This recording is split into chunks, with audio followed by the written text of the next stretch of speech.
just do a double cut on 2. So we're going to change it up this time to double on the 2, one time on the angle 1, and then we're going to double on both sides horizontal. So 1, 2, double, double. Doesn't matter what horizontal you start with. 1, 2. Use those legs. We're going to do this one more time. 1, 2. All right. Now we're going to go ahead and go and transition to the next movement. Okay, so the great thing is when it comes to doing blocks, at least for these diagonal cuts, if you know those angles, then you are halfway there. So when you do an angle cut, if someone is giving you that same angle 1 cut, you can actually defend it with that same cut and meet them. So if I'm giving an angle this way and a person is against me, then they're going to give it from the opposite direction. So we would do that same cut, cross cut with them for a block for angle 1 and 2. But you could also do a tip up. So say if I was defending from an angle 1, I would just hold my weapon out, make sure I'm behind it, firm. And then for the angle 2, we would just put our weapon out, tip up, firm. With an angle 3, same thing, we meet with that same cross cut, or we do the tip down. So when we're here, instead of having it out here to do your tip down, that's a little uncomfortable on the wrist. You want to turn, you have a bit more structure here, and you'll be able to defend yourself. And this is going to change depending on what part of the body that you're covering. And then on the fourth side, it's the same. You can do a tip down here as well, or you can meet it with the same cut. So I'm actually going to have Paul come and give me some of the cuts so I can demonstrate it better, and then you guys just follow along. So go ahead and give me an angle 1. See how we met here, the same angle 1 cut. Do it again. Okay, one more time. Notice that every time I'm blocking him, I'm going where he has more control. Up here, I don't have much control over his weapon, and he could easily, if he's quick enough, come and attack me from here. Do the angle 1 more time. Now I just did a tip up. It kind of looks the same, it's just a little less angled. The reason you also want to kind of attack in here is because it makes it easier to deflect or to move in from that angle. So do it one more time on the angle 1.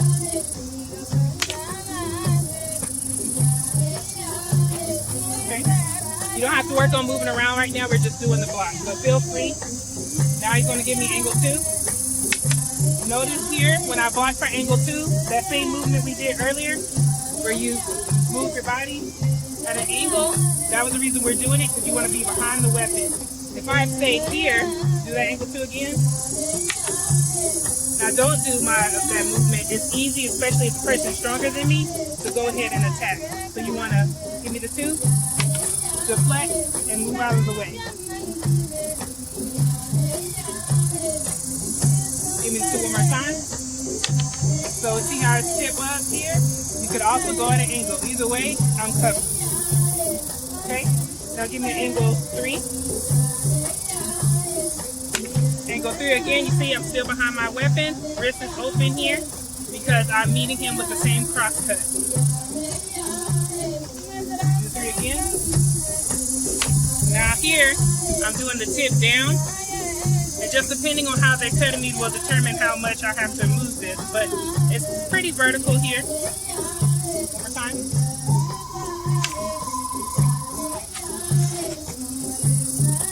Okay, now give me a 4. More tip down here. One more time. One more time. Last time I met with the cut, but as you can see, it still works the same way. Okay, so now that we've done 1 through 4, I'm going to show you how to thank you. We're going to do 5 through 8, and then again I'll have him come and demonstrate it again. So 5 and 6, these horizontal cuts, we're going to defend with the tip up. If they're coming higher up, like to the chest or to the head, do this with me. You're going to have your tip up. Now, if they're going to go a bit lower, of course you could in the defense come down, right? But it's a bit more protection if they were coming like to your ankles, for example. That would be hard to kind of get down here to defend it, and then you're leaving your head and everything open. So they're coming for a low attack. Just going to do tip down. Move the other way. Same here. Tip down. Make sure you're low. And you move this depending on where they were hitting. Now, if they were hitting the front of my leg, I would step back and parry there. If they were hitting the back leg, I would just turn my body and angle this here. Then for 7 and 8, which are these cuts, if it was coming low up to the groin, I would lower my body and defend strong. And then if it was up higher, I could come up here. You want to make sure you're low here. You don't want to be up here and make it easier for someone to attack you in the head. As my teacher always says, your computer, you want to protect your computer. So you would just be low, hold the weapon up, or you could come here, and there's advantage to covering either way. So I'm going to have Paul come and do the movements with me. So he's going to give me a 5. See how the tip is up here? Now give me a 5 at a lower angle. Here. One more time. Again, covering the inside. Now do it lower. See how I'm always out of the way. You don't want to be here because it's easy to catch that leg. You want to do it one more time on each.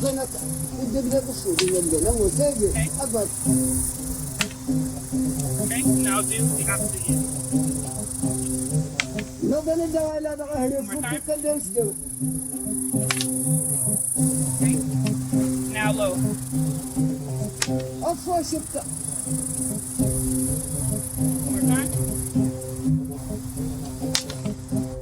And then low.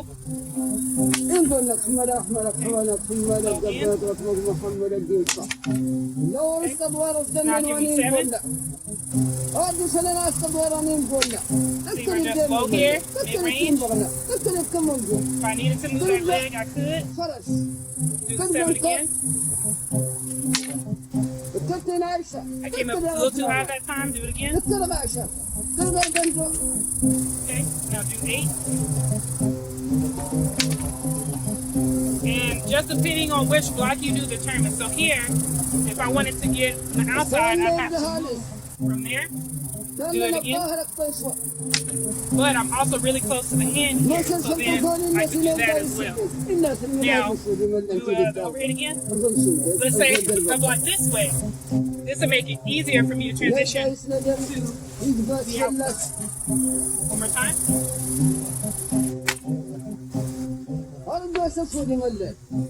So just depending on what overhead angle that you do, just kind of determines how much space you have to transition and how much work you're going to do. Give me the overhead a couple more times.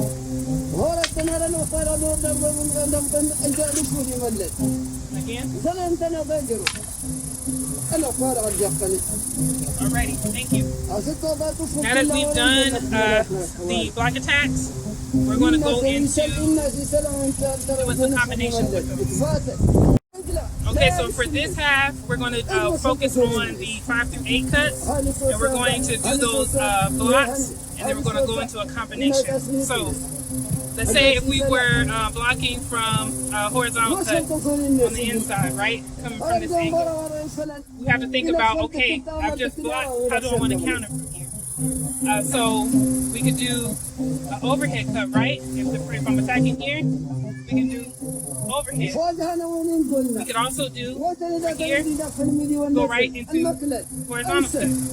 We can also from here do a 4. So just take a couple of seconds to go over a few combinations with that blocking from the inside. So again, we're blocking, and then I'm going to act like the camera here as my opponent. So cut down the middle. Maybe I want a horizontal high, then low, then overhead. We're here again, double cut, return. Now let's try it from the 6. Over here, horizontal, horizontal, overhead, horizontal, horizontal, overhead.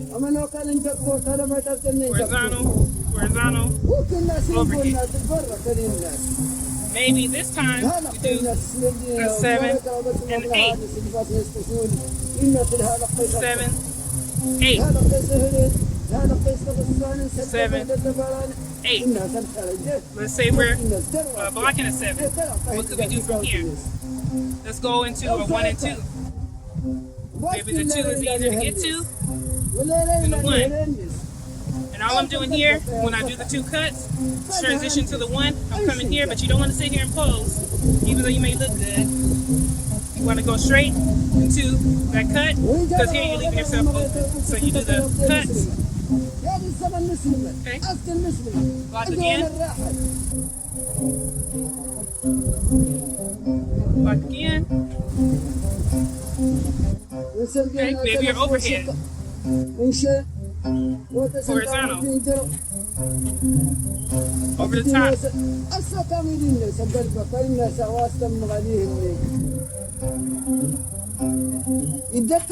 Okay, so we've done a few movements with that. That's something that takes time. So when you have a moment, just transition and practice how you can do those movements from all 8 of the blocks. Now what we're going to go into is doing free flow. So all of the movements we did today, from the shuffle, side step, all of the cuts, the doubles, we're going to mix that all together and just flow freely. Put your favorite song on, do a couple moves.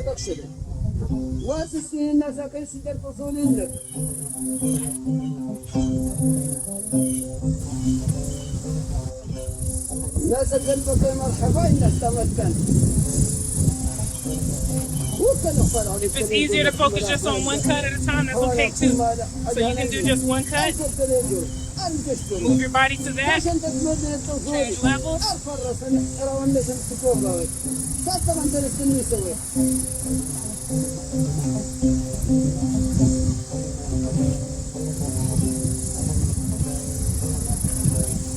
Okay, one thing that we like to do with our group is do a drill we call 1 for 1. This is something that if you have a partner you can do it with. Okay, so the 1 for 1 drill is literally exactly as it sounds. One person gives an attack, they defend, and then they give an attack and return it. The reason we do this drill, it allows all of the movements and cuts and angles you learned today, opportunity for you to kind of bring them all together and learn how you move, maybe learn some of your weaknesses. It's great to do this with someone else because it's like a friendly way of sparring. When you're receiving those attacks, you might notice that maybe you are always getting your leg cut. It's a good representation of, well, not a representation, it's a good way to let you know that that's something you need to work on. So I'm going to have Paul come over and do the movement. So we can start off stationary at first. We'll start that way. So as you can see, we're just blocking and we're returning the cuts. And even if you're stationary, see that one I missed? Even if you're stationary, you want to work on still moving your body. Don't be afraid to work on those on the different levels. Now, when you get comfortable with doing it just stationary, then you can move around a bit. Now that's what we're going to do.